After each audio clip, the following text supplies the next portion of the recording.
സംസ്ഥാനത്ത് പേവിഷബാധ ആശങ്ക ഒഴിയുന്നില്ല. കഴിഞ്ഞ 7 മാസത്തിനിടെ പേവിഷബാധയേറ്റ 23 പേര് മരിച്ചു. കഴിഞ്ഞ മാസം മാത്രം 3 പേരുടെ ജീവനാണ് നായകൾ എടുത്തത്. തെരുവ് നായകളുടെ കടിയേറ്റ് മരിച്ചവരിൽ അധികവും കുട്ടികളാണ്. തെരുവ് നായ ആക്രമണം രൂക്ഷമായിട്ടും പ്രതിരോധ പ്രവർത്തനങ്ങൾ പൂർണ്ണ തോതിൽ എത്തിയിട്ടില്ല. ABC ചട്ടം കൊണ്ട് യാതൊരു കാര്യവുമില്ലെന്നാണ് സർക്കാർ നിലപാട്.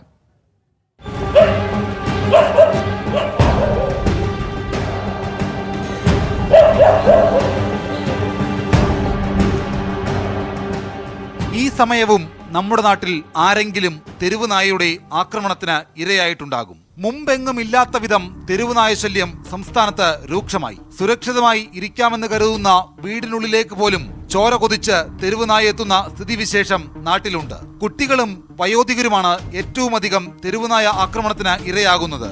ഓരോ ദിവസത്തെയും തെരുവുനായ ആക്രമണം സംബന്ധിച്ച വിവരങ്ങൾ പുറത്തു വരുമ്പോൾ നെഞ്ചുപൊട്ടും. ഇക്കഴിഞ്ഞ മാസം സംസ്ഥാനത്ത് 3 പേർക്ക് പേവിഷബാധയേറ്റു. അവർക്ക് 3 പേർക്കും ജീവൻ നഷ്ടമായി.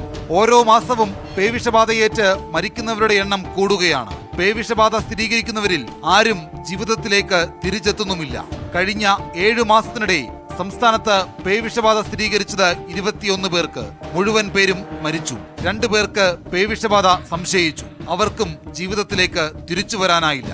നാട്ടിൽ തെരുവുനായകളുടെ എണ്ണം ഗണ്യമായി കൂടി. ലക്ഷക്കണക്കിന് തെരുവുനായകൾ നാട്ടിലൂടെ സ്വൈര്യവിഹാരം നടത്തുന്നുണ്ട്. തെരുവുനായകളുടെ വന്ധ്യംകരണം ഫലപ്രദമല്ല. നായകളെ ABC കേന്ദ്രങ്ങളിലെത്തിച്ച് വാക്സിൻ നൽകുന്നതിലും നൂലാമാലകളേറെയുണ്ട്. നിലവിലത്തെ സാഹചര്യത്തിൽ ഒരു വർഷം 20,000 നായകളെ മാത്രമേ ABC കേന്ദ്രങ്ങളിലെത്തിച്ച് വാക്സിൻ നൽകാനാകൂ. ABC കേന്ദ്രങ്ങൾ കൊണ്ട് യാതൊരു പ്രയോജനവുമില്ല എന്നാണ് തദ്ദേശ വകുപ്പിന്റെ നിലപാട്. ഫലത്തിൽ സർക്കാരിന്റെയും തദ്ദേശ സ്ഥാപനങ്ങളുടെയും കൈകൾ ABCയാൽ ബന്ധിക്കപ്പെട്ടിരിക്കുകയാണ്. അതനുസരിച്ച് മാത്രമേ പ്രവർത്തിക്കാൻ പറ്റൂ. സംസ്ഥാനത്ത് പേവിഷബാധ ഏൽക്കുന്നവരിൽ 40%-ലധികവും കുട്ടികളാണ്. എല്ലാ കുട്ടികൾക്കും പേവിഷബാധ പ്രതിരോധ കുത്തിവയ്പ് നൽകാനുള്ള പദ്ധതി സർക്കാർ ആലോചിക്കുന്നുണ്ട്. സാമ്പത്തികമായി പിന്നോക്കം നിൽക്കുന്ന കുട്ടികൾക്ക് വാക്സിൻ സൗജന്യമായി നൽകും. നിലവിൽ 15 വയസ്സ് വരെയുള്ള കുട്ടികൾക്ക് വാക്സിൻ നൽകാനാണ് തീരുമാനം. ഷിജോ കുര്യൻ, മീഡിയ 1, തിരുവനന്തപുരം.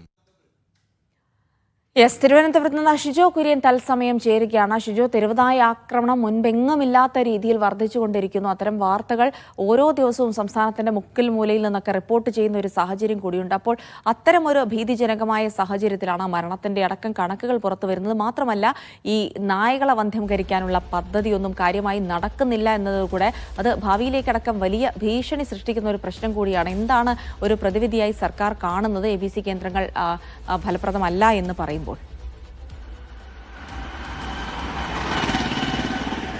ജിൽസി, ഇതിനകത്ത് തെരുവുനായ ആക്രമണവും അതുപോലെ തന്നെ പേവിഷബാധ ഏൽക്കുന്നതും കുറയ്ക്കണമെങ്കിൽ, അത് ഇല്ലാതാക്കണമെങ്കിൽ ഏക വഴിയെന്ന് പറയുന്നത് ഈ തെരുവ് നായ്ക്കളെ ഇല്ലാതാക്കുക എന്നുള്ളത് തന്നെയാണ്. അല്ലെങ്കിൽ ഈ തെരുവ് നായ്ക്കൾക്ക് കൃത്യമായിട്ട് വാക്സിനേറ്റ് ചെയ്ത് ഇതിനെ കൂടുതൽ വന്ധ്യംകരിച്ചുകൊണ്ട് കൂടുതൽ തെരുവ് നായ്ക്കൾ ഉണ്ടാവാതെ സൂക്ഷിക്കുക എന്നുള്ളത് മാത്രമാണ് ഏക പ്രതിരോധ മാർഗം.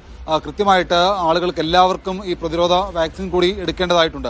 ആരും വാക്സിൻ എടുക്കുകയും ചെയ്യാതിരിക്കരുത്. കാരണം എല്ലാവർക്കും വാക്സിൻ, ഈ പേവിഷബാധ പ്രതിരോധ വാക്സിൻ എടുക്കേണ്ടത് ആവശ്യവുമാണ്. പ്രത്യേകിച്ച് സംസ്ഥാനത്ത് വലിയ തരത്തിലാണ് ഈ തെരുവുനായ്ക്കളുടെ ആക്രമണം ഉണ്ടാകുന്നത്. മുമ്പെങ്ങും ഇല്ലാത്ത വിധം തെരുവുനായ ആക്രമണം കൂടുകയും ചെയ്തിട്ടുണ്ട്. കഴിഞ്ഞ 7 മാസത്തിനിടെ സംസ്ഥാനത്ത് 21 പേർക്കാണ് പേവിഷബാധ സ്ഥിരീകരിച്ചത്. 21 പേരും മരിച്ചു എന്നുള്ള കാര്യം ആരോഗ്യവകുപ്പ് പറയുകയും ചെയ്യുന്നുണ്ട്. ആരോഗ്യവകുപ്പിന്റെ കണക്കുകൾ സൂചിപ്പിക്കുകയും ചെയ്യുന്നുണ്ട്. ഇപ്പോൾ ഈ ദൃശ്യങ്ങൾ കാണുന്നത് നമ്മുടെ ഓഫീസിന് സമീപത്ത് നിന്നാണ് നമ്മൾ ഈ ലൈവ് റിപ്പോർട്ട് ചെയ്യുന്നത്. ഈ സമീപത്ത് തന്നെ എവിടെ തിരിഞ്ഞാലും, ആശുപത്രിയിൽ പോയാലും മറ്റ് പൊതുവിടങ്ങളിൽ ഇറങ്ങിയാലും എല്ലായിടത്തും ഏറ്റവും അധികമുള്ളത് തെരുവുനായ്ക്കളാണ്. ഇവിടെ ഇപ്പോൾ ഈ ദൃശ്യങ്ങൾ കാണുന്നത്, ഞാൻ ലൈവ് നിൽക്കുന്നത് തൊട്ടടുത്ത് 2 തെരുവുനായ്ക്കൾ ഇവിടെ സ്ഥിരമുള്ളതാണ്. നമ്മളെ സ്ഥിരം കാണുന്നതുകൊണ്ടാണ് ആക്രമിക്കാത്തത്. നമ്മൾ രാത്രി വല്ലതുമാണെങ്കിൽ ഏത് സമയത്ത് വേണമെങ്കിൽ ആക്രമിക്കാം. അപ്പോൾ ഇപ്പോഴും നമ്മൾ പറയുമ്പോൾ തന്നെ, ചിലപ്പോൾ ഇത് നടന്നു പോകുമ്പോൾ തന്നെ മറ്റു പല കുട്ടികളടക്കം നടന്നു പോകുമ്പോൾ ഇത് കടന്ന് കുറിച്ചുകൊണ്ട് പോകുന്നതൊക്കെ നമ്മൾ കാണുകയും ചെയ്തിട്ടുണ്ട്. അപ്പോൾ അത്തരത്തിൽ തെരുവുനായ ശല്യം സംസ്ഥാനത്ത് വലിയ തരത്തിൽ കൂടുകയും ചെയ്തിട്ടുണ്ട്.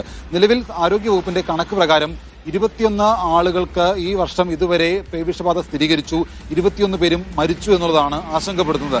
2 പേർക്ക് പേവിഷബാധ സംശയിച്ചു. ആ 2 പേരും മരണത്തിന് കീഴടങ്ങി. അപ്പോൾ അത്തരത്തിൽ ആശങ്കപ്പെടുത്തുന്ന കണക്കുകളാണ് ആരോഗ്യവകുപ്പിന്റെ ഭാഗത്തു നിന്ന് പുറത്തു വരുന്നത്.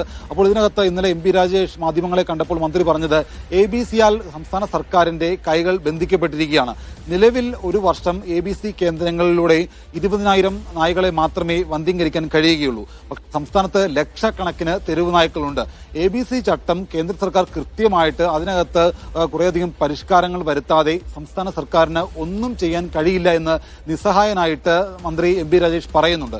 തെരുവ് നായ്ക്കളുടെ എണ്ണം കുറയ്ക്കാൻ ABC കേന്ദ്രങ്ങളുടെ പ്രവർത്തനം കൂടുതൽ മെച്ചപ്പെടുത്താൻ അല്ലെങ്കിൽ കേന്ദ്ര സർക്കാർ നിലവിൽ ിക്കുന്ന ABC ചട്ടങ്ങളിൽ കൂടുതൽ മാറ്റങ്ങൾ വരുത്തേണ്ടത് ആവശ്യമാണ്. അത് സംസ്ഥാന സർക്കാരിന് ഒന്നും ചെയ്യാൻ കഴിയില്ല.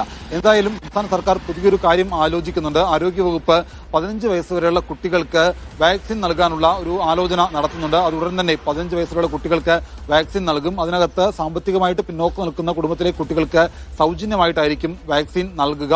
മറ്റുള്ളവർക്ക് ചെറിയ നിരക്കിൽ വാക്സിൻ നൽകാനുള്ള ആലോചന ആരോഗ്യവകുപ്പിൽ നടക്കുന്നുണ്ട്. പ്രത്യേകിച്ച് സംസ്ഥാനത്ത് ഈ തെരുവ് നായകളുടെ ആക്രമണം ഏൽക്കുന്നതിൽ 40%-ത്തിലധികവും കുട്ടികളാണ്. ഇപ്പോൾ ഈ കഴിഞ്ഞ 7 മാസത്തിടെ 21 പേർ മരിച്ചു എന്ന് പറയുന്നതിനകത്ത് ബഹുഭൂരിപക്ഷവും കുട്ടികൾ തന്നെയാണ്. അപ്പോൾ അത്തരത്തിൽ ഒരു പ്രതിരോധ പ്രവർത്തനങ്ങൾ സംസ്ഥാന സർക്കാരും ഊർജിതമാക്കേണ്ടതായുണ്ട്. കേന്ദ്ര സർക്കാർ ABC ചട്ടങ്ങളിൽ ഒരു മാറ്റം വരുത്തിയാൽ മാത്രമേ നിലവിലുള്ള ഈ തെരുവുനായ ശല്യം സംസ്ഥാന സർക്കാരിനും ഒരു പരിധിക്കപ്പുറത്തേക്ക് ഇതിനെ പ്രതിരോധിക്കാൻ കഴിയുകയുള്ളൂ. ശരി, ഷിജോ കുര്യനാണ് വിവരങ്ങൾ നൽകിയത്.